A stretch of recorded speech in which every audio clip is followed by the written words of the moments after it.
Each year at the MHS conference, we bring together your senior leaders to answer questions about the state of military health and the joint effort required to achieve our shared mission.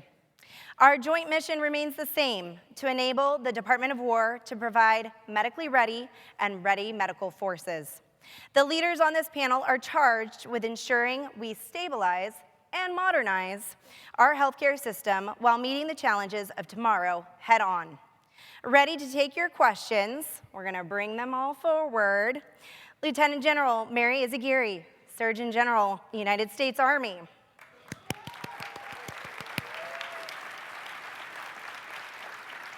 And her senior enlisted leader, Command Sergeant Major John E. Dobbins. Vice Admiral Darren Vai, Director, Defense Health Agency. And his senior enlisted leader, Force Master Chief Pap Mangiran.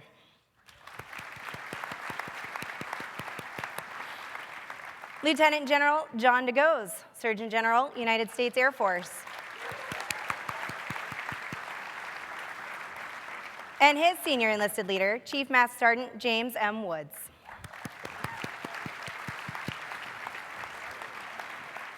Major General Lisa J. Howe, Director, Office of the Joint Surgeon General, National Guard Bureau.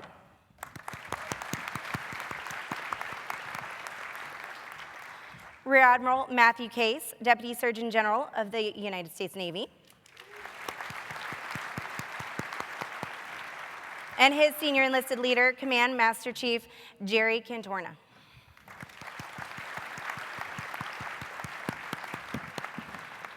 Rear Admiral Guido Valdez, the Medical Officer of the Marine Corps.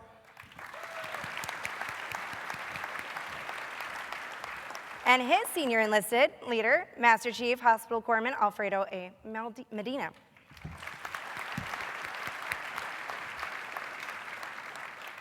We are also excited to welcome Chief Master Sergeant Thomas J. Wigington, senior enlisted leader for the Joint Staff Surgeon.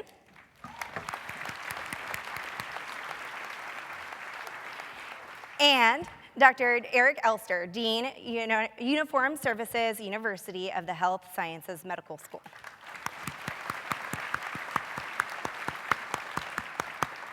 Woo! All right, the stage is still holding, so we're good. We're good. And last, but certainly not least, Dr. Stephen Ferrara is currently serving as the Principal Deputy Assistant Secretary of War for Health Affairs. Dr. Ferrara is an experienced clinician, combat veteran, educator, and healthcare leader, and will be moderating the Senior Leader Roundtable. Take it away, Dr. Ferrara.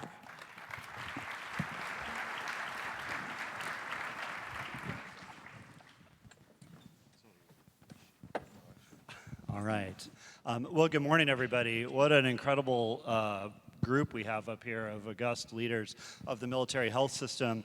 And so it's going to be exciting to get to talk about what some of the burning issues are. I think we got off to a fantastic start yesterday, and hopefully everybody enjoyed and learned a lot from the opening plenary sessions from Honorable Tata, Honorable Bass, our guest speaker, our Medal of Honor recipient, and then had great breakout sessions.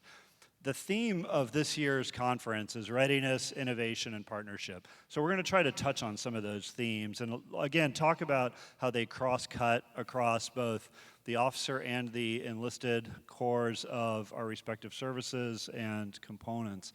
And so I think one of the things we want to do is really delve into where are we in these realms, and where can we look to see opportunities. And also, one of the things that I really want to talk about, and I hope that the panelists will talk about, is since last year, since the Military Health System Conference last year, we've had 3 kinetic events. We've had Midnight Hammer, we've had Absolute Resolve, and we've had Epic Fury. And so I think when we want to talk about things in that context, I think it's really valuable to say, just since last year, when I don't think there can be a more poignant example of why readiness is important, because this time last year when we were in Cleveland, none of those things had occurred, and now they've all occurred, and they're all unique in their own way. And so how have we been ready, how have we innovated, and how have we used partnerships to leverage our ability to succeed, respond and succeed in those different realms? So I know there's a lot, and we're going to have an opportunity to have the audience ask questions too. So I'll just kind of go ahead and get started here. So in David Letterman style, I brought some note cards. All right. They're asking who that is. Dr. Farrar, they're asking who David Letterman is. I know, it's sad. But for the people laughing, I know are all like in AARP like I am. Okay. Well, I'm going to start with, I'll try to, yesterday, Honorable Tata, our boss, he said something, and I've heard him say this a lot over the past, working with him over the past year, of not having the soldier, sailor, airman, Marine, or the Guardian can't be the bill payer for lack of readiness, right? And I think that's our ethical and our moral imperative. And so he also talked about the dual mission. He alluded to it. He didn't say it explicitly, but when he talked about when he was in Korea recently at Brian Allgood, and he said, the feedback he got was, they need more people because their folks are out in the field getting ready to fight tonight, and how do we balance that? So I think those are really interesting points he made, and very relevant to what we do. So I'm going to ask my Army leaders here to focus on to kind of respond to those, and let me know what you think about his comments about the soldier being the bill payer, and also that dual mission and how we balance, our operational mission and having our healthcare professionals in the field and not in the MTF, and how we balance those. So. Oh, thank you for the question. So when I was early on in my career as a division surgeon, very similar theme. I worked in a heavy division, and my commander said, the lieutenant on the front of the tank needs to be unencumbered. We need to pull the risk up to the headquarters so that they can focus on the mission in front of them. And I think we heard the same from Captain Groberg yesterday when he said the infantrymen go forward into the fight with confidence because they know the best medical care in the world is with them on the battlefield. It's organic to their unit. And so then that makes it clear what our task is based on Honorable Tata's comments, based on Honorable Bass's emphasis on the readiness piece, that is our job to ensure we are clear on our mission. And I know that Admiral Vaya, has been very clear since he's come into the seat about his strong pivot to readiness. Not that it wasn't there before, but being the raison d'etre. And so to do that, and with our Army breakout, we had this conversation earlier, it really means we've got to have a health system that is not reliant on uniformed members being present because they could be called to war. So the only reason we should have a health system reliant on uniformed members if we think we're never going to war. And based on what you just said, we think that that's not a good assumption. Well, George Santayana, I was reminded of George Santayana's quote yesterday during Captain Grober's remarks that only the dead have seen the end of war. Exactly. So I think that really gives us our marching orders, is that we have to make sure we have a military health system that generates the force that our soldiers, sailors, airmen, guardians, Marines, coasties require. We have to make sure that we provide care, keep faith with the families, because that's also part of not pushing the risk down to the front lines, right? Those young families that count on us, that when their service member is forward, that they're going to be cared for. So we have to make sure we keep faith with the families in that way. And that's why I stopped saying training platforms for our MTFs, because that's only half the battle. They're readiness platforms because they deliver care in places that otherwise care is not readily available. And so that's us keeping faith with families. And they also need to make sure that they can keep going if our uniform members are deployed. I think that's where Operation Epic Fury, we really saw that even though we tried to protect Walter Reed when we pulled people out, the very few we pulled out had a significant impact on their mission. So that's where I think we as leaders need to go back to the drawing board and say, how do we make sure that our system not only supports the generation of our uniform members, but can continue functioning, continue mission when their mission moves downrange? Yeah, and I'll just add that the training also, it has to occur in the MTS and has to occur in the operational environment because both are important. And it has to be intentional because our resources are finite. So we have to make sure that we have a good training plan and that it supports both because they need to be complementary and not competing against each other. And that training needs to be realistic, rigorous, and it needs to really build those medical or those mental calluses to prepare our medics that are going to be on the front line for what they're going to be facing. So that's something we need to really look at and take a hard look at how we're being intentional in that training across the force. All right, thank you. And we have a huge panel up here, so I'm going to kind of try to give folks an opportunity to react. I'd like to hear, Admiral Vai, you were called out by General Izagiri. So did you want to respond or react and to what she said, or what your opinion? Especially, I'm curious because the comment he made about all good, I think, is particularly salient, and it shows this. And I call it a tension. It's not all tension is bad, right? Our muscles all use tension to lift things. Tension can be a good thing, but the tension between the operational units and how we utilize our forces in the field and how we utilize them in the MTF, being our skilled sustainment. And you own the MTFs, and General Izagiri and Command Sergeant Major keep making sure that the folks out there in Fight Tonight Korea are prepared. How do you all work that out to address what he talked about? Yeah, no, I think it's a great question. What's that? It'll come on. I think it's a great question. I think, again, to me, the primary, which you heard from Honorable Tata, I think it's good that he recognizes, not necessarily that you use the words the soldier will suffer. I think it's more of we don't want the soldier, sailor, airman, marine, guardsman, or guardian to suffer, but that is a risk. And I think, my first comment is that risk being recognized by the most senior level leaders within the department is actually a good thing. I'm also a realist. And again, I've had discussions with people, and there's things going on recently. For those that don't know, my oldest son is a Marine infantry officer, currently in the reserves. But, if everything in the Pentagon was looked at the same way as we try to look at medicine, which I think is good, but we also have to be realists, my son would never spend any time doing anything but being on the range or in the field. And that's just not the reality of it.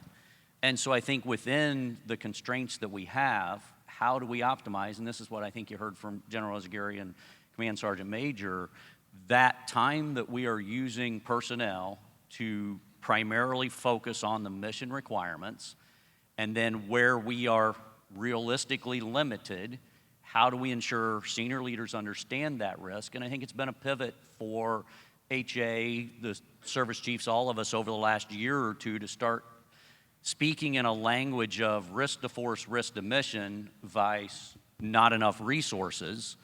And I think that those things start weighing in on commanders' decision cycles all the way up to the most senior leaders of where the dollars need to go to meet those requirements. Real briefly, I applaud those who came before me. There is still risk. But for those that don't know, 8.8% increase in the budget next year. Now, we're still worried about Bag 1 and Bag 2 funding because they did not go up as much. SRM funding goes up, which for us is our industrial base. And when we use that language, it resonates with the administration. When you look at our combat support agency opportunities, we've increased funding there, both with the JTS, with blood support. So we're making minor, small victories. I think we still need to do a better job ensuring that the risk is fully understood. But you're going to find me every day. I mean, right now, as everyone knows, the Air Force, God bless you, JJ, for having your teams, support downrange with Ebola. And the question is what is the risk to the MTF? Well, there's going to be an increase in the Bag 2 bill.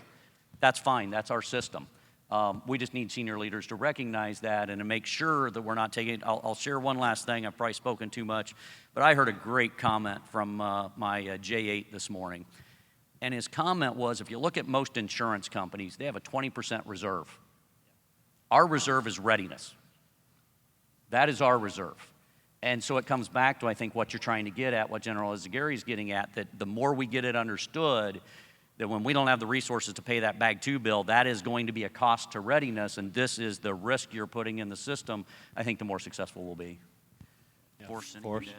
One of the main things that we truly owe the medical warriors is getting those KSAs within the MTFs. A lot of people tend to forget that Service members rotate, so they're going to go to operational forces, and then they're going to go to the MTFs. When you think about the greater scheme of things, cyber warfare and medical are the only warfares that are operated 24/7.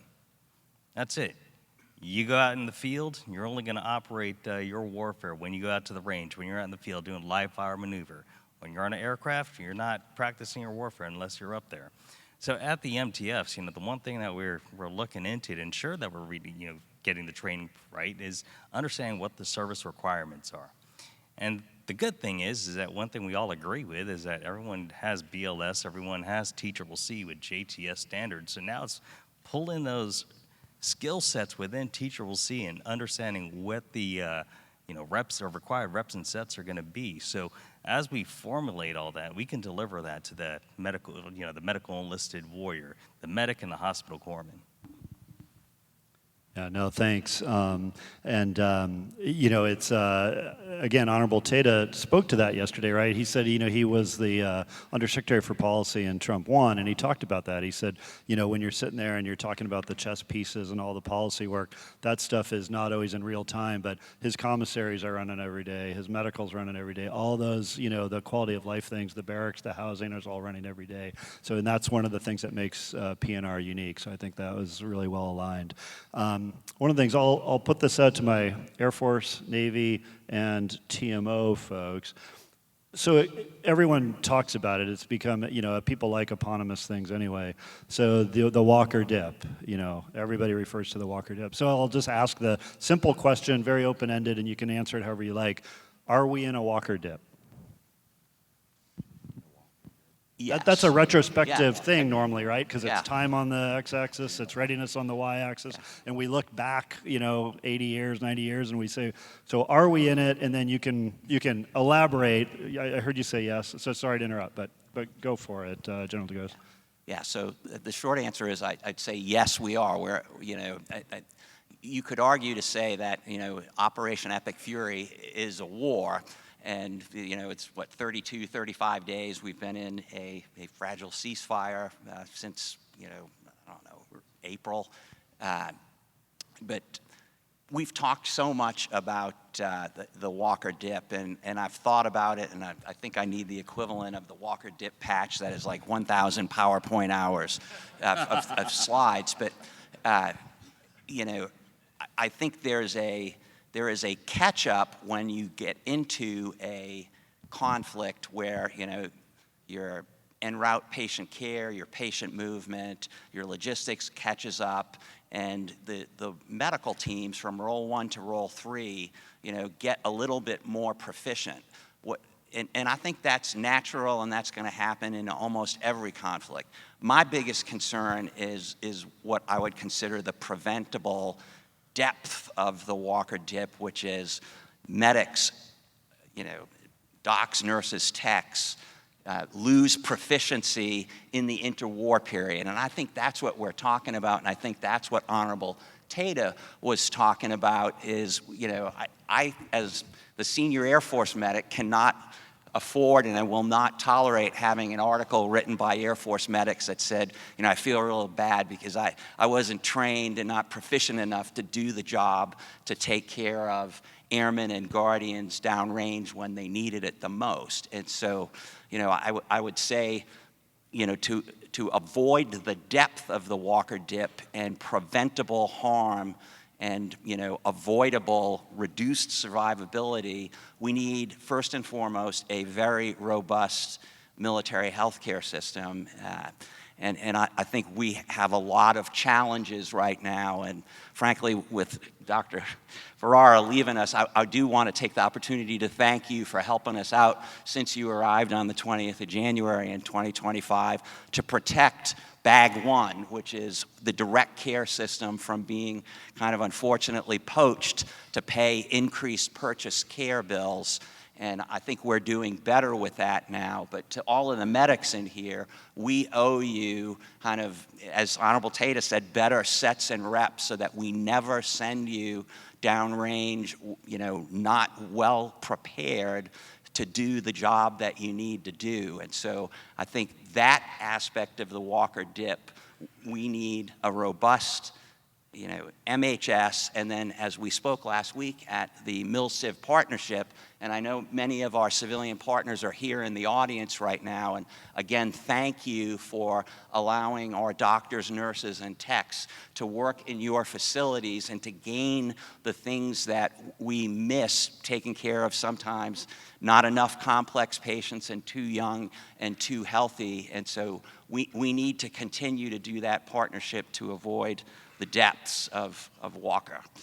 No, thanks. And before Chief talks, I just want to amplify your comment, because I think as Honorable Tata said, the bill payer being that soldier, sailor, airman, Marine, Guardian, Coastie, who might get hurt and may not get the care they need. But I'm also always thinking the moral imperative of this group, of our healthcare professionals, and the risk of moral injury. And again, those kind of things are always talked about, or they were alluded to with our guest speaker yesterday as well, because that is really important. And now you just mentioned it, because if we don't provide people the sets and reps they need, bad things are going to happen. Patients have bad outcomes. That is a fact of the business we're in. But we never want to have our folks, our medics from E1 to 06, to feel like if there was a bad outcome, they could have done better, they could have done more, had they had more training, or had they had better equipment, or had they had something that they were lacking. Because that's something that we all carry with us,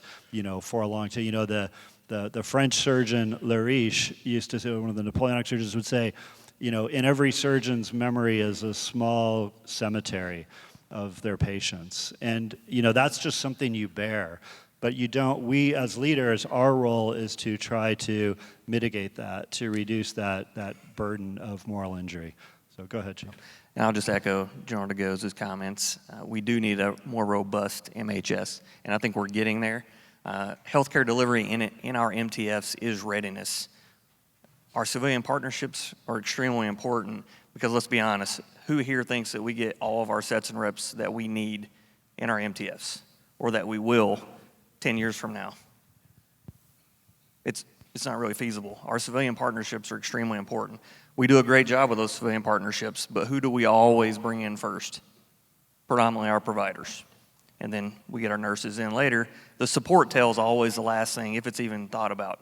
So our enlisted medics are extremely important to get in there and get those sets and reps, because that's who truly needs those sets and reps to deliver health care and save lives downrange. And we can do a little bit better at that, and I think we're getting there, and we had a great meeting last week that everybody went to. But please, when you're in these meetings as officers, because you all are the deciders, remember your enlisted medics. Your enlisted medics are getting after it, and if they're not at the table, or if they're not in these civilian partnerships, look around and be like, hey, where are they at? We need them at the table. We need them in those facilities, getting those sets and reps. Right. Admiral Case, Navy. Hey, good morning, everybody, and thank you. I think I'll say thank God we are in a dip right now. I'll say that because then we don't have casualties coming home every day like we did. But I think I'll go back to thinking about the pandemic and remember bending the curve. So when Dr. Goes was talking about it, it's like, how are we bending the curve? And it's on all of us. We have LOEs that we have that are looking at how we doing force development. What efforts are we doing? We have enterprises that are our enterprise from DHA, Teach a Service, have efforts. But it's not a unity of effort. I think we have some opportunities to work on that. But I also think it's an individual effort. Every leader here, we talk about how do we make every day a day that matters, no matter where you are, and training. So we need to be boots on the ground every day, walking our spaces, be it in a hospital, be it in the operational setting, wherever, and reminding people what they need to do to be ready, and then giving those opportunities where they can. No, some of our branch clinics don't have trauma coming in every day, so we have to find some place to do that. But our branch clinics have plenty of patients that have disease and non-battle injuries that are going to need to be taken care of. And how do we change the mindset that we are providing that force generation every day to the warfighter that needs us, and how are we making that an opportunity to develop ourselves to be ready when the call comes? Right. Dean Elster, were you looking like you were? Yeah, I'll just add to the Walker-Dip comment. Alice Dade Walker, Admiral Walker, was a friend and a mentor, and if he passed, but if we asked him, he would say we're definitely in that dip. But what's reassuring is everyone on this panel recognizes that. And when we started the KSAF, or the Clinical Readiness Program, a decade ago, readiness was assumed, clinical readiness was assumed. You're board certified, you're board eligible, you're a medic, you're fine. And the panel, if that panel was here now, they would have pushed back and said, oh no, you're fine. So I think we've come a long way in recognizing that clinical readiness is critical, that we can assess it, and there's a path forward. And then the other part of this discussion is with respect to the MTFs, them being the core or the foundation with partnerships, of course, augmenting. The same story 5 years ago. 5 years ago we were told that the MTFs weren't that important, that they don't need to be busy, and I think that has changed as well. So I'm cautiously optimistic that with this group and the tools that we have, we can, overcome the Walker dip and be ready. And probably the last thing on the Walker dip, just quickly, is to ensure that we have an understanding of the full range, the force health protection and everything else that goes along with that, because there's a lot of things that happen in our hospitals day in and day out that prepare us for all that DMBI that is the vast majority of what will send our folks home. So again, I think we've got to make sure we maintain a vision on the importance of what we do, doing the brilliant at the basics, Sergeant Major, is that what you say? So being brilliant at the basics and ensuring that the full range of clinical and logistical and all the support that has to happen, we see those opportunities where the MTFs can provide that day-to-day strengthening of the skills that we would need downrange. Before I have General Howe and Marine Corps chime in, I want to amplify that too. And also, it's like Admiral McRaven, when you get up in the morning, make your bed, be brilliant at the basics. But I look at force health protection and trauma as, offense and defense. And everyone thinks about trauma and casualty care, and it's hugely important. But to me, that's like the defense side. The force health protection, keeping the trigger pullers in the fight, that's offense. If the trigger pullers are down with diarrhea or down with malaria or down with behavioral health issues or you name it, we can't field a fighting force. So that's offense. So I think, you need both. So absolutely. Okay, General Howe. Excuse me. So from the National Guard perspective, I think it's really what makes us different. Our Walker dip is kind of reversed. Our providers are doing, their specialty, whatever their specialty is, every day. So that they get the sets and reps. Where we have our kind of Walker dip is when we have our primary care providers who we want to have more experience and familiarization with trauma care when they're not getting that on a regular basis. So a couple things on that. So our providers who are in the specialty fields, when we deploy, we typically go in a role 1, role 2. And for those providers, that's kind of a waste of expertise. And I get that the reserves typically go in the role 3s and as well as Compo 1, but where there are gaps, we can help fill those gaps. We just need the opportunity to do that. We have done that on occasion, but it's not the norm for us. For example, I'm an otolaryngologist by trade, and I've deployed in a role 1 and a role 2, and I wasn't there to do surgery or anything. And then on the flip side, as far as our primary care providers, making sure that they're getting their sets and reps in trauma care and familiarization, we get a congressional ad to actually send them to do trauma training every year. So we're trying to push that. We have several sites where we have a TAA that we actually run the programs to get them the trauma care that they need. For our medics, we're now opening it up to our providers, docs, PAs, MPs, dentists, mental health providers. So anything related to trauma care, we're really trying to get them into that familiarization. Thank you. All right. Marine Corps. Am I here? Okay. Are we still talking about the Walker dip? Okay. I think we're still yes. I think Dr. Elster answered that question much more expertly than I could. So thank you, Kevin, for that. But I will say for the Marine Corps, as the first responders and stand-in force for the joint force, that's a topic that's very much in the mind of our line leaders. Is our medical folks ready to respond? I think in the Marine Corps side, obviously, the Navy medicine folks that come and support the Marine Corps, are are involved in a very robust exercise cycle year after year, month after month. I think we put our folks out in the field consistently, breaking open equipment, et cetera. A lot of it is simulated, and it does not really, I think, meet the criteria for reps and sets. But I think from my perspective, we have no choice but to be ready, and we do the best that we can to make sure that our folks are ready to go. We do partner with, obviously, the MTFs, MilSiv, to get folks out and busy.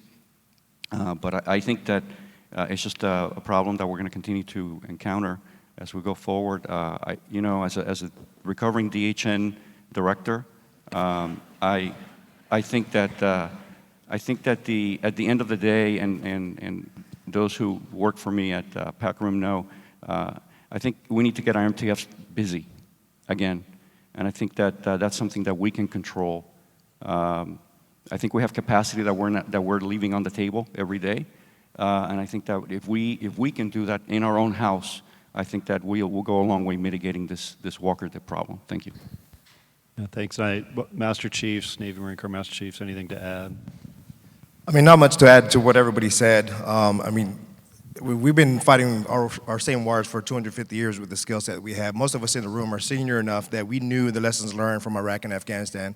We did our pipeline for the Navy side. We saw A school, field med, go with the Marine Corps. We had our sick call screeners, and then the first time we were pumping on the chest was during the Krakow War. I knew just enough about medicine to be dangerous, but scared, right? And just were we really prepared? In my mind, it was not. But we were doing better, and hence what we're doing now with TCCC and a little bit more robust training, as TMO just said, with the Marine Corps, and we're doing it with our submarine force in the Navy, and of course our surface force on ship. We're doing a lot of drills and a lot of simulated exercises to get people ready, but there's no way to truly put hands on patients, real life patients. Again, the civilian relationships are very, very important because we don't have a robust ER.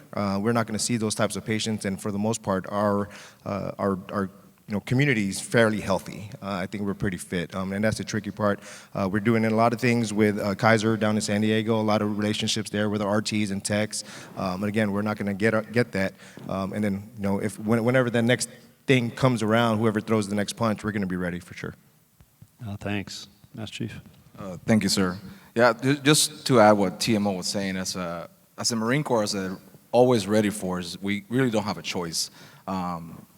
But we need to get our MTS busy. Our corpsmen need that training. As a corpsman that went from labor and delivery to Fallujah within 2 months, was I ready? No, but my nurses and my docs and my medics got me ready. And I think we're missing that. In the Marine Corps, we have 100% of our medical is War military manpower, to the point that we always training, and when we're not training, we need that MTF or that CIV partnership to go train our corpsmen specifically and our other clinicians. So, thank you. Thanks, Chief. First, I'd like to say thank you for everything that you do. And then also, General Murray definitely misses that he couldn't attend, but he's knee-deep in Ebola right now.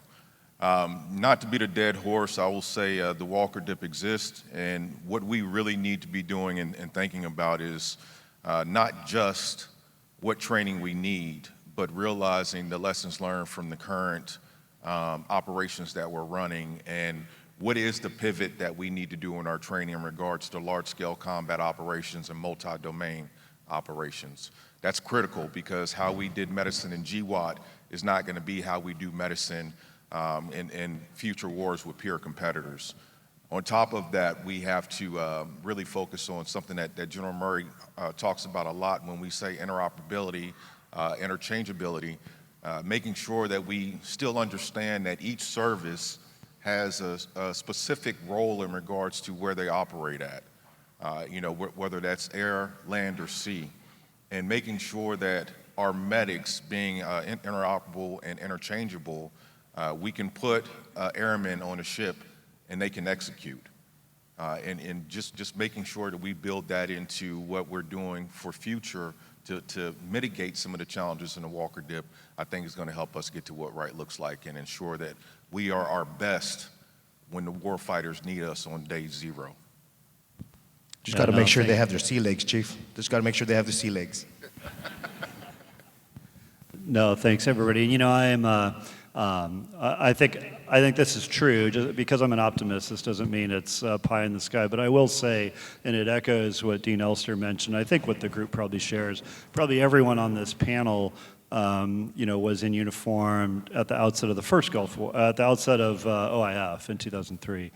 And I think we're in a better situation now, at a minimum, because we are so intensely focused on this ise.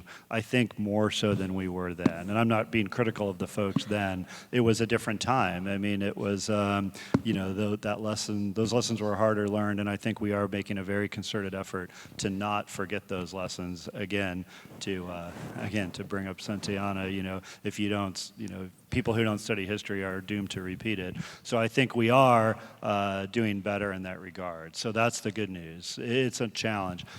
The next segue, I think this is a natural segue. One of the themes of the meeting is partnerships.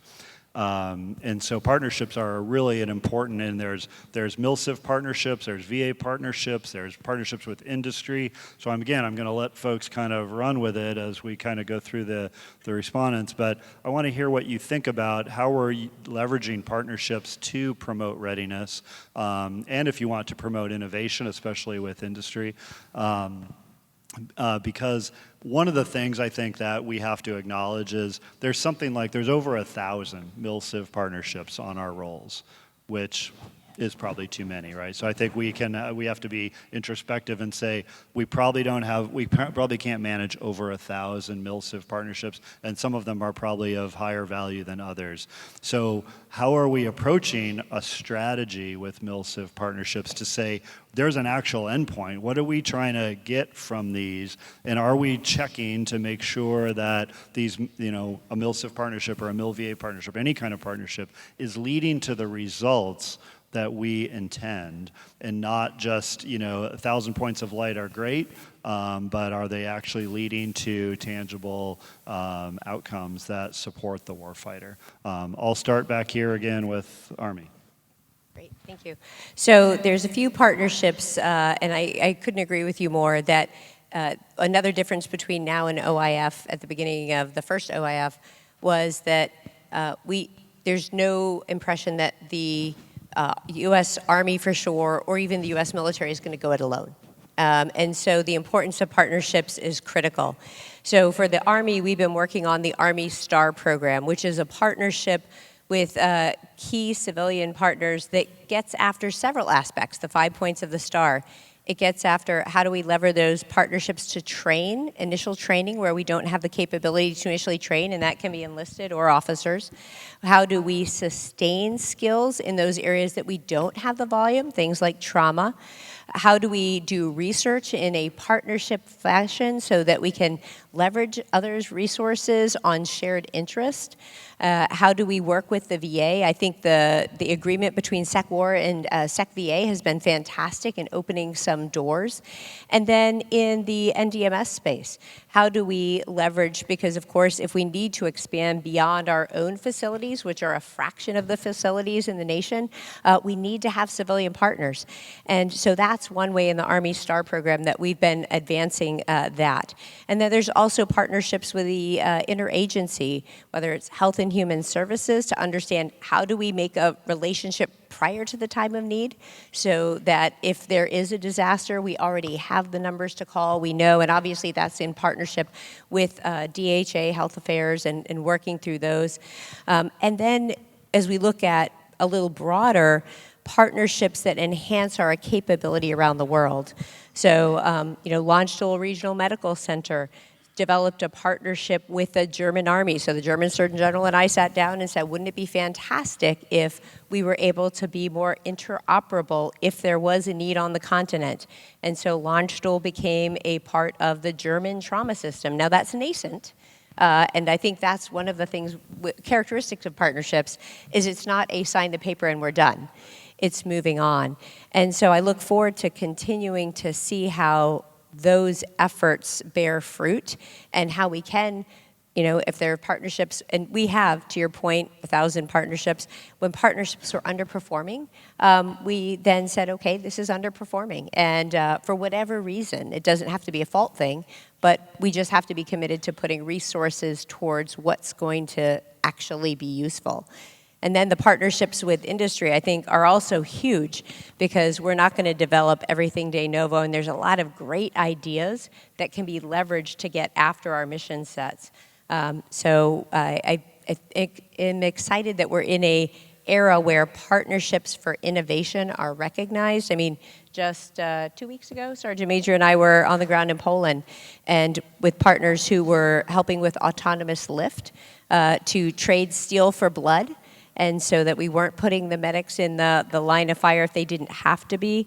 Partnerships with sensors so that we could help triage. That's part of the innovation part. One medic could be able to see a number of soldiers that are not even in their line of sight because he could see what their sensors, or she could see what their sensors are doing and know who is decompensating earlier.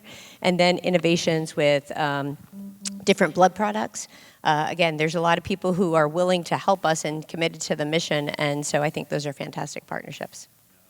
That's great, and I'm going to put a pin in a piece of that because I want the admirals and generals and the dean to answer this question. Then I'm going to pivot it to our senior enlisted leaders for a companion, which you just kind of touched on. So thanks very much, General Ezgari. Admiral Vi.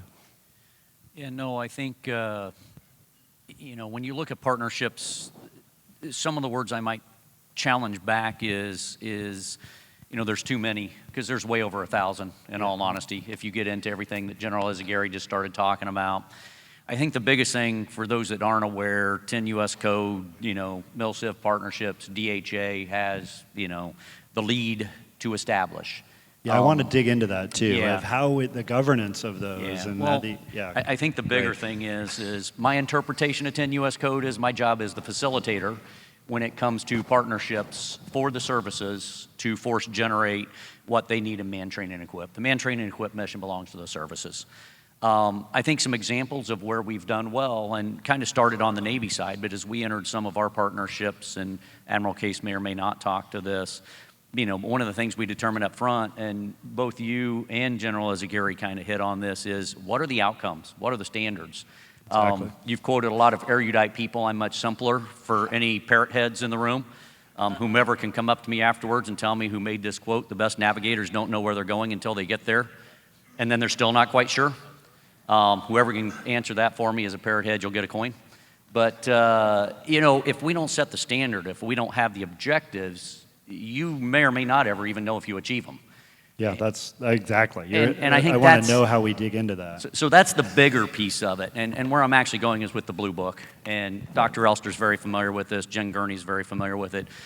One of the things as we started our partnerships with UPenn and Cook County back on the Navy side, it was how do we deliver what we need? And again, that was adopted in our work with the JTS, with the DHA at the time, to help build, if you're entering a partnership, what should it include? Now realize that's more on the trauma side. As General Ezgari said, we need to expand that to make sure we're getting it in the other areas that we need. But it's even simple things like, the agreements that the Navy has with UPenn and Cook County is they have to provide us with the data to be able to analyze the KSA requirements every month. And that's not written into every agreement. So I think my bigger comment would be, I'm not looking to inhibit all the way down to the MTF director and then service command level, but I am looking to challenge you that if you have not defined objectives and you have not identified standards and you can't determine your resource allocation across your mission sets to understand the risks that you're implementing or not, we will often choose to go to the field because it's a lot more fun to do readiness work, which may or may not actually produce value to decrease the Walker dip. So that would be my biggest comment. How do you governance it? I think at our level, the question should be down through the network directors, from my perspective, down to the MDF directors. Hey, what objectives are you trying to achieve? What were your gaps in achieving that? Are you achieving it? What is the risk of not achieving it? And then continuing to move that forward. No, great. Go ahead, Eric, and then we'll come back to JJ. Yeah, first of all, partnerships are not new. They go back to World War I, and they need to be part of a bigger strategy.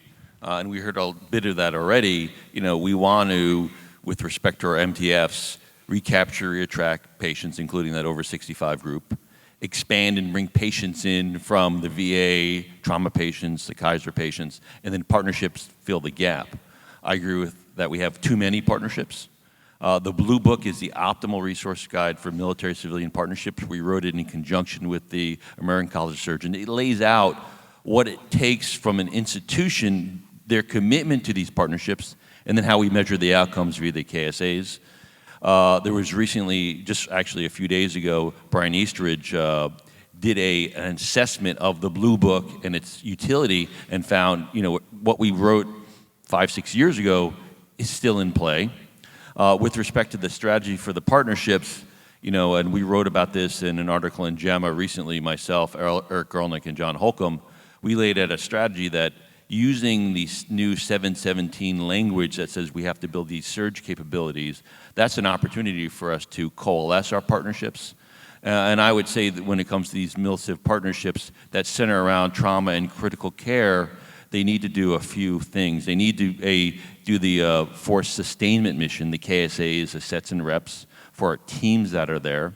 They need the ability to receive casualties, and they need a functioning regional medical RMOC, Regional Medical Operations Control Center, so you can regulate patients in the particular region. And then that gives us an opportunity, once you have that core, to do things like GME in partnered instances, or even, that would ideally be the place where we have our HPSP students. And then on top of that, a platform for research. I can envision a world where there's 12 to 14 of these bigger partners that are truly integrated in our system. And I think that's where we need to go. I think we need to figure out the governance, and we need to really coalesce into the kind of that core that augments our MTFs. Thank you. General DeGose. I'll go back to what my comments were at the MilCiv partnership. I think you could look at MIL as MIL departments or military health system. And I agree with Admiral Vi that we should have some consolidation and optimization and work with our best partners and robust them.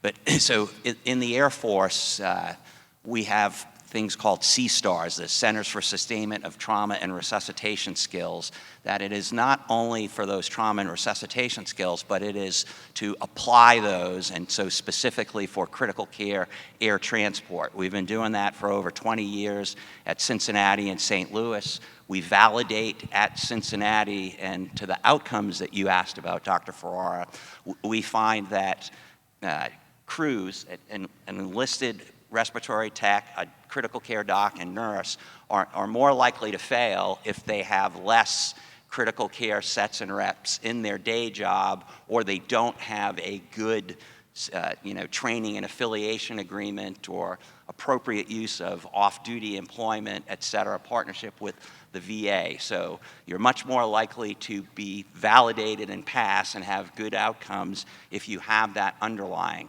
I'll put a shout out because I know University of Nebraska, is here today, but we've had a partnership for really since the previous West Africa Ebola outbreak and high consequence infectious disease patient movement. And Colonel Dr. Elizabeth Schnaubelt, our senior infectious disease doc, I think who was trained by our Joint Staff Surgeon General Murray back in the day, she is leading today the training at Andrews Air Force Base for the public health service medics that will go to Africa to take care of Ebola patients, screen, quarantine, test, not get infected themselves. So this was a kind of a deliberate partnership with the biocontainment facility at Nebraska, which is the best in the nation, that we've been able to kind of create a capability to move high consequence infectious disease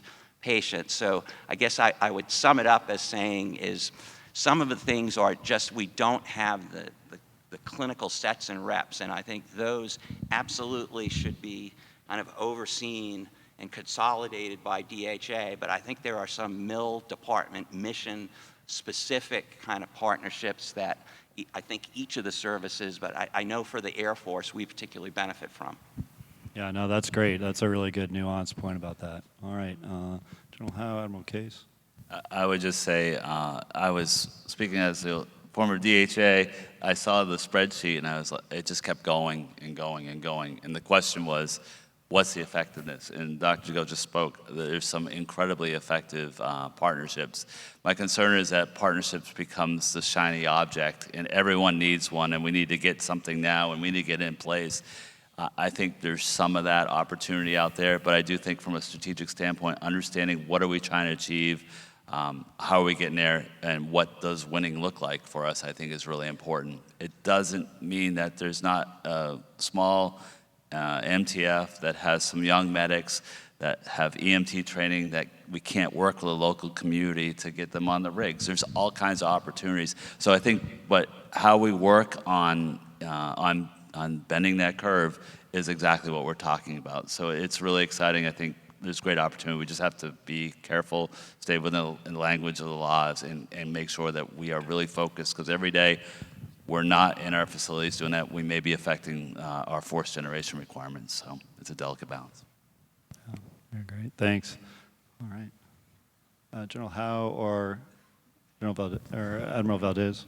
I don't think I have much to add in that, we're consumers of these partnerships. The Marine, medical personnel, participate locally in many partnerships in Southern California and the East Coast as well. I know that the Marine Corps has developed its own partnerships, and I agree with Dr. Elster and Admiral Vai that we need to have a strategic plan for these partnerships. Sometimes there's a lot of just, little islands of excellence, and everybody likes them, but it's not really a coherent strategy. And I think we need to get to that. The other piece for the Marine Corps, I think, is emphasis on unit training, right? Units going into these places and training as units is a priority for Marine Corps leadership. Their time away from, their formation is precious. So when they go out and do something outside of, our lifelines, it's something that should be meaningful and should prepare them to go out as a unit to do their mission. And last thing I want to add is that as far as partnerships, I think we can do a better job partnering within the services also. I think that we also have a lot of duplication, and we waste a lot of time sometimes with our inter-service differences in terms of how we take care of our people. And I think that we could work a little bit more on our own partnerships here within the room. All right, General Howe, last word. Am I? So from the National Guard standpoint, when I think of the Guard as a whole... By the way, that's partnership right there, right? That's yeah. right. One of the programs that we're most proud of is our state partnership program. For those that don't know, each the 54 states, territories, and DC are partnered with at least one partner country, and we are now at 116 countries that we have a partnership with. From the medical standpoint, we're leveraging that to increase our global health engagements. So, our office is trying to buckle down on tracking what those engagements are, whether we're training them or training with them. We actually, the congressional ad, we also have funds specifically for our international partners where we can train with them to do trauma training. But our partnerships don't stop there, because we also have, our bread and butter, our dual mission, as not only doing federal missions on deployments, but in the state. So domestic operations is what we're much known for, and we're good at it. We have, our office has a regional medical plans officer in every FEMA region, and their job is to establish all those civilian partnerships with interagencies, local, state, government, whoever, and then to go to the site where there's a domestic emergency and then connect our medical folks with all our interagency partners. Yeah, no, thank you. So I think, I'll summarize before we pivot to the companion to the senior enlisted leaders is, I think the consensus is these partnerships are indispensable, and they're also, very, diverse in how we can utilize them as General Izagiri and others, and I appreciate General Degoe's highlighting, calling out this really valuable partnership we're having as we speak with our public health service teammates who are going to be going to East Africa to help with the Ebola response. So that is hugely helpful to us and really important. Admiral Christine called me last week or week and a half ago, and he called and he said, "Hey, I know this is going on. I want to be part of the solution. Can you help me do that?" And I said, absolutely. Put him with General Murray, and things got going from there, and they're absolutely terrific on that. So I think we have an opportunity. I think I'm also hearing over 1,000 or more is probably too many. So I think we have so I think we consider them indispensable, but we have opportunities to how we assess, how we streamline, and how we utilize them.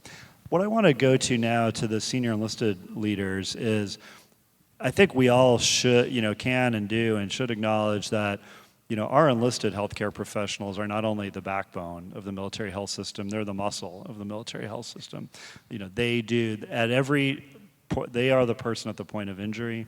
They are 70 to 80% of our cadre, and so given that, how do you all feel? What are you hearing from your ranks in terms of how they feel about their readiness? In this new chapter of warfare where we're talking about distributed warfare, golden hour is out the window, prolonged field care.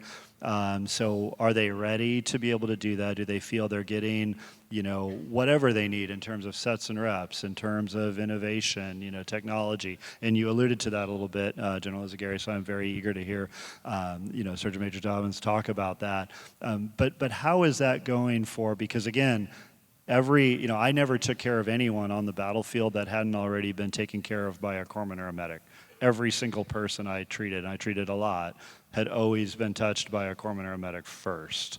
And so from your perch, from your vantage point, what's the temperature? What's next? Yeah, thank you, sir. And I've been encouraged by the conversations throughout this conference already and the presentations, and not just the ones in social hour, but all of them. But it's that we understand the challenges we're going to face with current operations and the ones moving forward. And to get after that and to really train our enlisted force, we have to able to transform. An Army is moving out. They're transforming at the speed of relevance. And Army Medicine is standing right there with them and doing the same thing to ensure we have the right capability with the right training and the right equipment so that we can meet that mission. And that's what we're doing. And of course, we have competing requirements, so we have to balance what we're doing and making sure that we have the opportunities for our enlisted to do that. But then also, we have to ensure that when we're in our MTFs, we are working at the top of our scope with all of our MOSs. And that involves all of us in the MHS to enable that. That enables that we have to understand what the ICTs for those medics that are in the formations are, so that we know what the top of their scope is, because sometimes there's confusion on that. And I think the help from all the leaders in this room and us on the stage are what are going to drive that, and we need to continue with that message. Are our partnerships doing a good enough job integrating our enlisted cadre into the partnerships? And is industry doing enough to help empower? I always think we have to empower our enlisted, our medics, and our corpsmen to basically function not only at the top of their training and experience, but probably even above it. So whether we're leveraging AI or virtual things or anything, so if they're having to take care of somebody for 72 hours, doing things that they may not otherwise have to do, is industry getting us to where we need to be, and are our partnerships getting us to where we need to be? And I'll let you finish. Yeah, I think the answer is yes, we're getting there. And lots of the different technologies that we're testing throughout the formations are helping us see things that are going to help reduce some of that cognitive load that medic at POI is going to be experiencing. But then I go all the way back to what TSG said and what Flo said yesterday and what Sergeant Major of the Army says every time he speaks, is that even with the technologies, even with the widgets that we're going to develop that are going to help with that, if we don't master the basics and be brilliant at that, then all of that's for naught. So we have to focus on holistically everything we're doing moving forward. Some of the other things that we have to, understand as we're leveraging civilian partnerships is really providing the requirements. In my previous job that I turned over to Force Master Chief Ken Torna, we were looking at our hospital corpsman trauma training centers and seeing what they're actually providing. And when we were looking at all the skill sets we're asking for the KSAs, it was really just more experience. So what we ended up doing was going to the Navy occupational standards of a hospital corpsman, pulling all the expeditionary skill sets and aligning all that and transforming those, that training to actually meet those expeditionary skill set requirements. And as we're looking around too, we're looking, at the ICGLs, the CF, ETPs, thank you. I have a drug waiver, so I tend to forget things. So, as we're looking at all that, we're trying to find where a lot of commonality is, because the one thing is, when we're working with our civilian partnerships, if you have a specific MOS or NEC that's tied into an accredited license, then you have the ability to work. But now we're thinking about our 68 whiskeys, our 4NOXs, and our Quad Zero hospital corpsmen.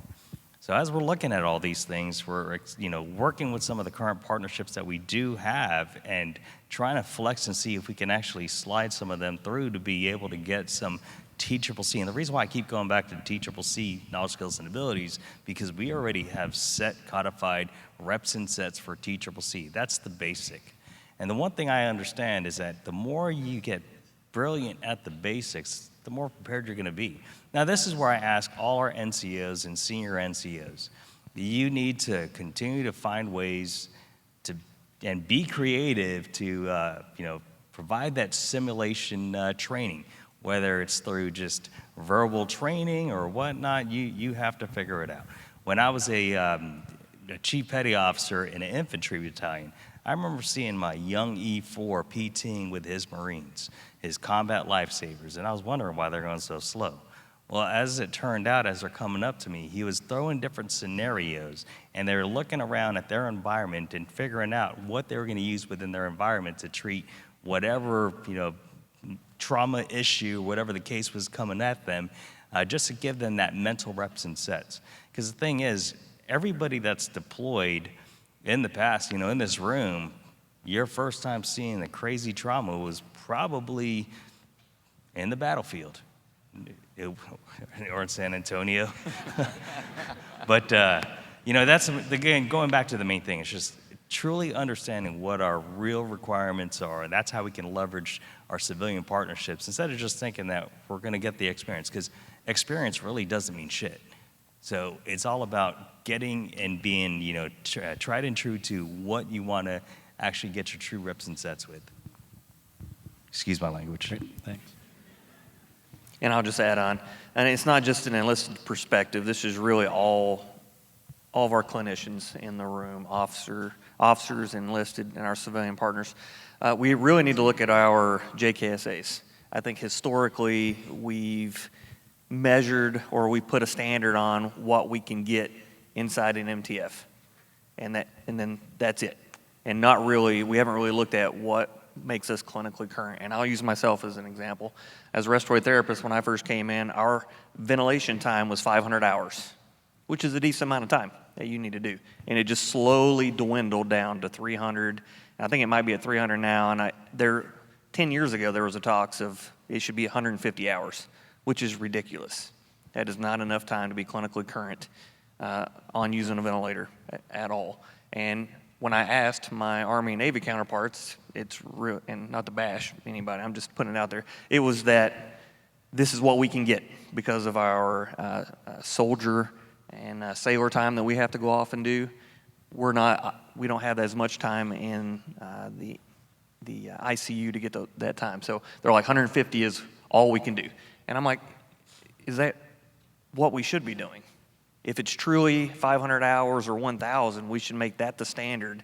And if we can't do it in an MTF, then we have to show that with data that is needed, and that we go to a civilian facility, a civilian partnership, and get that time. Or we send them to another MTF so they can get those sets and reps. So I think we need to do a better job of identifying what's truly needed to be clinically ready to save a life downrange, and then actually use data to show what that takes. Colonel Justin Fox, I know he's probably in the room. He's got a program that he's been working with us on, really tracking what our members are doing at these civilian partnerships and our MTFs. So maybe in 10 years we can bring it back and be like, hey, this is truly what it takes to be a proficient surgeon, a nurse, an RT, a 4-in-1, you name it. Most of our enlisted medics, well, most of our Air Force members, period, are in MTFs. We need to use that data. We need to use those JKSAs and truly see, are we getting those sets and reps in the MTF? And if we can't, it'd be great to do it. But if we can't, we need more time in civilian facilities. So we make sure our warfighters, are not paying that cost, that we're actually getting after it. I actually want to jump on there real quick and just encourage all those providers out there for primary care. If you have enlisted medics or hospital corpsmen working in your clinics, pull them alongside it and teach them how to do soak notes. Teach them how to do sick call. Thank you. We can't wait 10 years. We need this in like 10 weeks. Yeah, 10 minutes. What I are we was doing being right now? realistic, government. I guess that's on me. So it was kind of great how we started the symposium yesterday with Honorable Tata and Honorable Bass when they said NCO is the core of our community. So I do appreciate them stating that outright. Just from my perspective, I think from the Navy, the thing we have problems with is we're very administrative heavy. Forrest Mangaren just stated, a lot of hospital corps, we're stuck with cloud duties, administrative duties, and very lack really patient time. I think we need to get back after the clinical aspect of it, especially the more senior you get in the Navy. I think we need our senior staff NCOs to put hands on patients. I think the mentality of healthcare administrators light. I think we need to change that culture. It's kind of what my battle with is right now. As far as partnership goes, I know we focus on a lot of the MIL-CIV partnerships, and I think TMO hit it on the head. I think we need to talk a little bit more joint interoperability. When I was on board the Mercy, we had a handful of soldiers that joined us, again, trying to get their sea legs for the Navy. So again, trying to work alongside with them and it's learning their culture and kind of getting them to see our patients. Again, the mentality of we can only see our patients between our services, I think it's the wrong thing to have. Sailors need to see soldiers, airmen, and everybody else. Our mentality of joint Navy Marine Corps team, we got that down pretty well. But again, with the Navy, the thing we see is we'll never be proficient and completely proficient in our job because we have so many communities to cover. We have the surface side and the green side and multiple arenas to kind of get after. So again, as far as technology goes, I'll be honest with you, we're too old of a group to learn technology.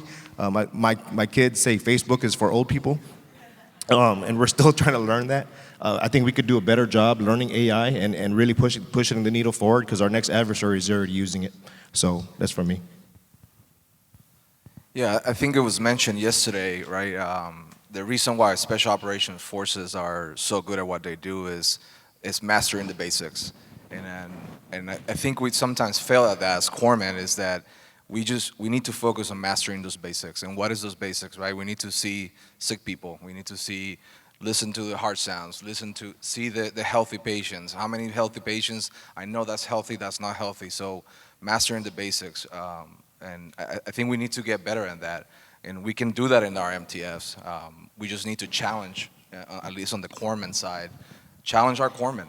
Don't put them in the corner to do vital signs and turn on a machine and turn off the machine. Teach him, make him. That's how I got where I'm at. Is by learning from those nurses, by learning from the senior corpsmen, and mastering those basics. Sick, not sick. Not sick, sick, right? And I think that's how we continue to grow that mastering the basics. The other thing is TCCC. I think Pat mentioned it. That's the basics. If we are saying that TCCC Tier 3 is the basic for all of our medics and corpsmen, well, let's put our money there, right? Let's master the basics. I'm pretty sure in this room that you pull a TCCC Tier 3 class and all of them will look different. Why is that?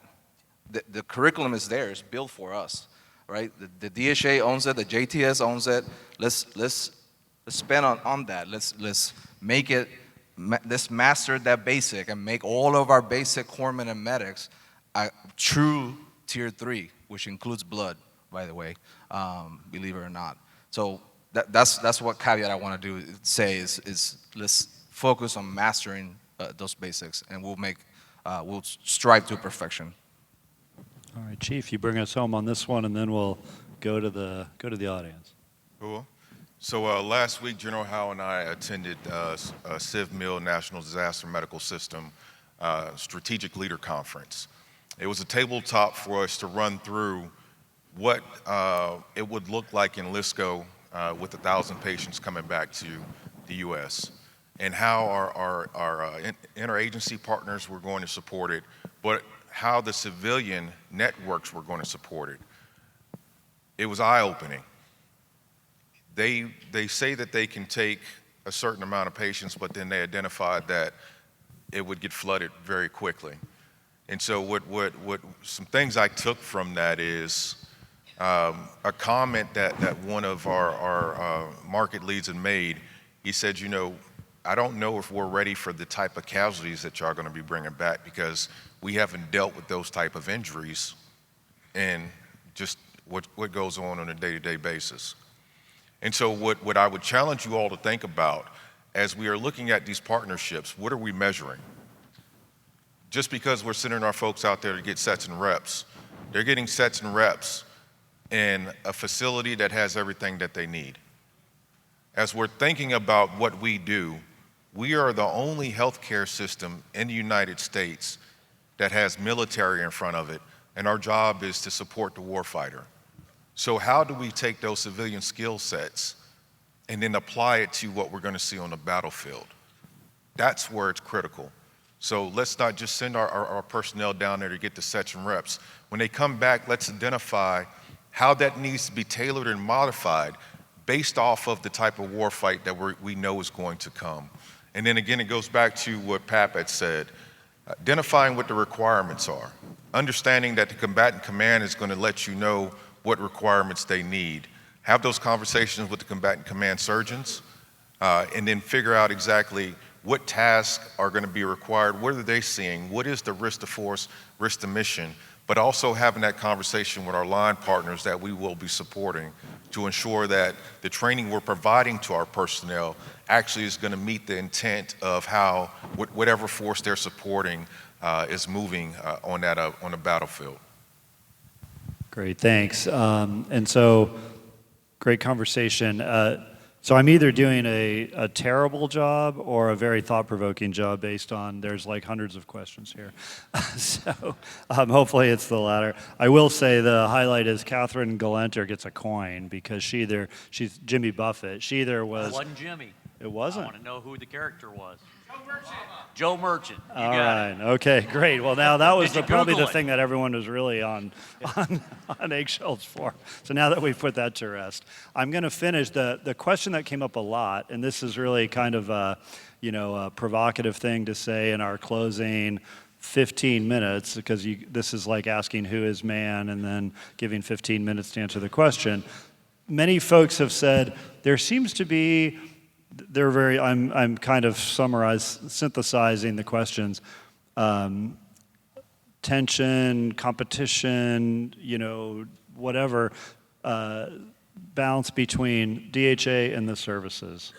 So how do we bridge that? That's what and I'm going to ask Admiral Vi to take that first because he's had the unique position of being a service SG and now being the DHA, and then I'd like the other SGs to weigh in on how that's probably the mode of questions. So how do we manage that relationship? Yeah, I think it's interesting when you start with that. I have said this quote before, but everyone in the room probably hasn't. These guys are probably sick of it. But when I was in Afghanistan, it was a Canadian admiral who put up a slide. And the first slide was all these lines of C2 in Afghanistan. And for any Canadians out there, I guess a dog's breakfast is like in our terms a swear word. Because she's like, this is a dog's breakfast. Then she flips to the second slide and it says, there's no C2, so poorly built that two good people can't make it work. Flips to the next slide. I won't say it here, but she said it. There's no 2C2 so well built that two blankety blanks won't blank it up. Her next slide was build the perfect C2 and you built the perfect stovepipe. Again, we could build a Defense Health Command and we could solve everything and we would have the perfect stovepipe. And I would argue from the combatant command's perspective, they'd probably love it. From my perspective, my job would be way easier. For supporting the services, I think it would be a catastrophe. And don't forget, the services force generate for the joint force to come together, for the joint force to force employ. And so I think you have to understand that. And then obviously where her last slide is it's not about command and control, it's about collaboration and cooperation. And one of the things I shared the other day, and someone said these comments kind of hit them, is I don't know if it's personalities, I don't know if it's the times, but I honestly believe, this group of leaders that you have, our predecessors had not all gone to war together.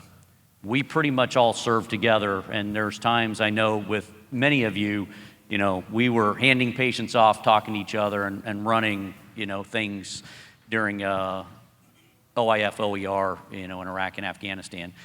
And I think that relationship has allowed us to realize how the joint force can and does function, but it does not negate what the service equities and responsibilities are to deliver on that. So I don't know that I fully answered your question, but I think it's just a philosophical understanding of how the system is supposed to work, and then working to optimize that as best as you can for each element of it to deliver what it should be delivering. Do you feel it's working?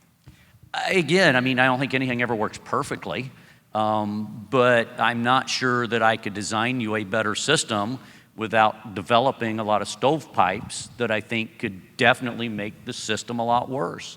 Some things I've learned, I've been in the job now 3 months, and I will tell you that from my perspective, having come over as the Navy Surgeon General, that during current operations, during OEF, when it came to understanding, hey, what patients are flowing back to LARMC, what does LARMC need to do from an MTF perspective to make sure that they're prepared to handle those casualties using the network provider in ISOS to find beds if necessary. And again, there was a period where we diverted.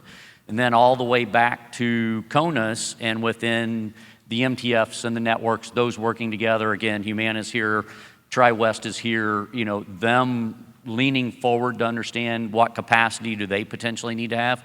I could draw you a scenario where the C2 of DHA having that J35 CSA responsibility may not work as well, but I would tell you in that instance, I would not have wanted to have tried to pull it all together from the joint staff perspective with each of the services owning the MTFs. So I can find you examples of where the system will work. I can find you examples of where the system won't work. I think it's our job and responsibility to work together to make the system work the best we can. Yeah, so I think it's a great question. I appreciate the transparency in the question. And I think what people are observing is the natural maturation process. And as Admiral Vi pointed out, it comes down to having the conversations at the trust at this level to collaborate on things that aren't your C2.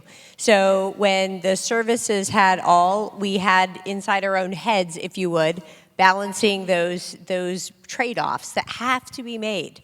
And so it's easy when it's in your own head, because as long as you don't talk out loud a lot, you can pretty much work that out internally. So now when we have it as separated those out, then it looks at how do we behave as key strategic partners, recognizing that we each have roles, and that doesn't mean stovepipes, but it means responsibilities.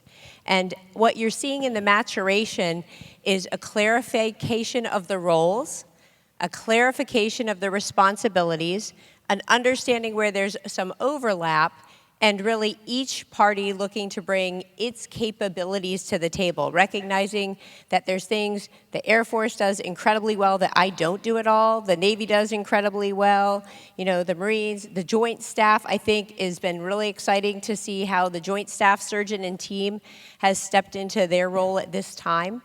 And so I won't tell you that it's all going to be smooth and clean around the edges, because we're still maturing. And that shouldn't surprise us. The standing up of DHA was the largest change in the military since the Army Air Corps went rogue and broke off into the Air Force. And that, had a few bumps along the way. So we shouldn't be surprised. It is our job as leaders to solve problems. Now, the thing we can do is do it, and I agree with Admiral Vi, what this group is, continue to elevate, is do it professionally. Do it in a way that always keeps the warfighter at the front line of the decisions that we're making, and to be committed to work through the friction so that we do pull the risk up, so we do become more functional. So do I think it's going to be from this day forward super smooth sailing and easy? Absolutely not. That's not realistic. But I do think that this group is committed to working through that friction to make clear that we must get what happens in the MTFs right in order to ensure what happens in combat is right. And I'm confident we've got the talent to do that. Great, thanks. Very well said. All right, General DeGoes.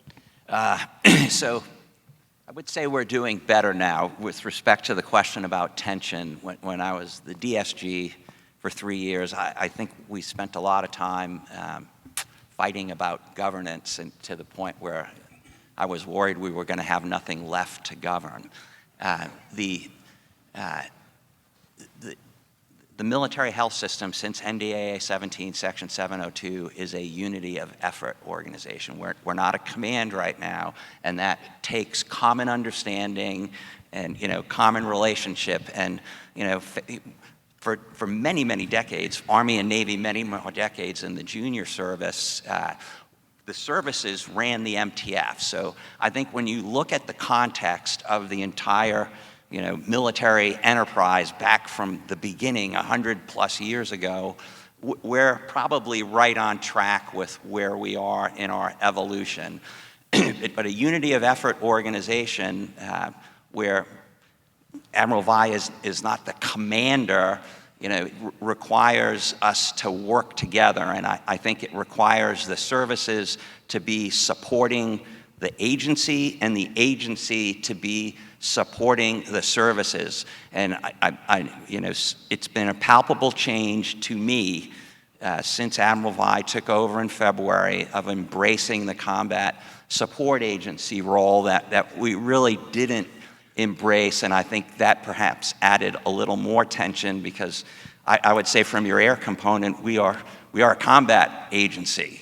We're your air medical combat agency, and so we need the support and partnership with the Defense Health Agency. And so, yep, there's still some tension, but I think we're getting better. What I do think that we need, and I'll just say for almost 2 years as the SG and 3 years as the DSG, is we need a tweak that basically puts more skin in the game for the services. and that, when we devised this system, in 17, it was, okay, well, the DHA's got the money and they've got the care, and we all think it's cheaper on the outside, so let them do it, and we're just going to focus on readiness and training. And so some uniforms exited the MTFs, and we started doing less care in the MTFs as a result. And so less sets and reps, more need for partnership, more financial challenges. So somehow or other, we don't need to blow up the organization. I am in complete agreement with those who say that would set us way back. I think what we need is something that better aligns service interests with that of health affairs and the DHA. All right, thank you. All right, Admiral Case. Okay, sir, thank you. Unity of effort, I've heard it 3 times now, so I'll reinforce that. I'll disclose my blood type is B positive since we're doing a blood drive, so I'll couch the rest of my comments this way. We're evolving every day as a military health system. I believe we have good alignment at the senior leader levels. I think it's on us as leaders that are not sitting on this stage to remind people this is an evolving, ongoing process. It's on us as leaders to eradicate where there's tension, allow our teams to focus on the most important thing, the next patient coming through the door, and preparing themselves for the one that follows. So I think as leaders, if you could take that away from me, when I came in almost 30 years ago, or more. I was told I was joining an HMO that goes to war. What a horrible thing to tell me, to tell me what I was doing. We're not that. We are not that, and we've evolved, and we have evolved in the last 3 months. We continue to evolve, but we've been evolving for decades, and we're all part of that, every one of us. So please remind your teams, how important they are every day for what they do, and if they are feeling tension, figure out why, because this shouldn't be tension. Thanks. And we're just coming down to the wire. In the interest of equal time, I want to give Dean Elster, Admiral Valdez, and General Howe about a minute each to have any closing remarks on dealer's choice. Yeah, I'll just add to the previous discussion in that I agree with Admiral Vai and the other comments that we can't keep on reorganizing. I think that is not positive. And I do think, there's a shared ethos and a shared set of mission among our senior leaders now, partially because many of us went to war. I think it's on us to ensure the next generation of leaders that sit at this table have that same mental mindset. And what we're trying to do at USU, and from the very beginning, is to set the conditions so people understand the interoperability, the leadership, and that service equities are important, but that's not the mission. So I think we need to do a better job of educating, training, and selecting our next set of leaders to think strategically, to have that shared mission set. Great, thank you. All right, TMO.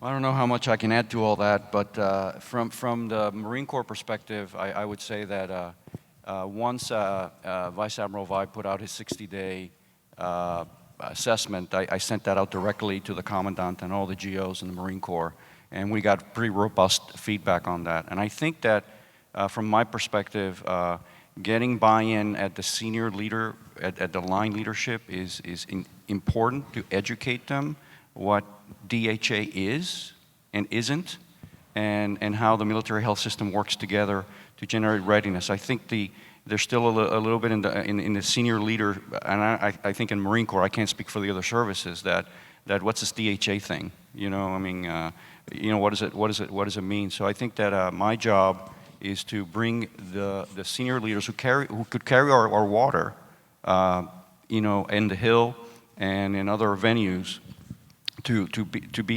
educate them about what DHA is and how we work together as a military health system across the services and with the agency. So that's been my focus for the last 8 months in this job, is to meet with as many senior leaders as I can and try to explain how this all kind of works. I've been mildly successful, but I still have a way to go on that. But that is my focus from the Marine Corps perspective, to address the DHA service readiness, chasm, or however we want to define that. Thank you. All right, and General Howe. So the National Guard has historically pushed hard to get a seat at the table, and I'm grateful today that we have a seat at the table to be on par with our service counterparts, and this team especially has been really good about making sure that we're part of some of the decision making and policies and having input. So Admiral Vai has been always a big advocate for us, so I appreciate that, and Dr. Ferraro, you as well. So we want to keep that going. We always want to be part of the team. We're here to help fill gaps and help support each other. So thanks. All right, great. Well, thank you. And first and foremost, I want to thank the panelists. This is, you practically need a designated survivor to have this kind of leadership in one place at one time. So I don't know who that is, but thank you for being that. This is a galaxy of stars up here. And so I appreciate to get that kind of assemblage together and to really thank them. I think they've been incredibly candid. This has been a really robust discussion. I incredibly value our senior enlisted leaders' perspective. Again, our enlisted cadre is, again, I can't overstate that they carry the mission. And so to hear that perspective, and I encourage everyone here who's in leadership at any level, from the clinic to the MedCen to the network, to really keep that in mind. I think sometimes there's a you know, an overemphasis on how we're keeping surgeons trained, and surgeons are very important, but so is everybody in the entire care chain. So again, really try to remember what we learned here, but most of all, thank you for the time, again, for the candor and the transparency. So.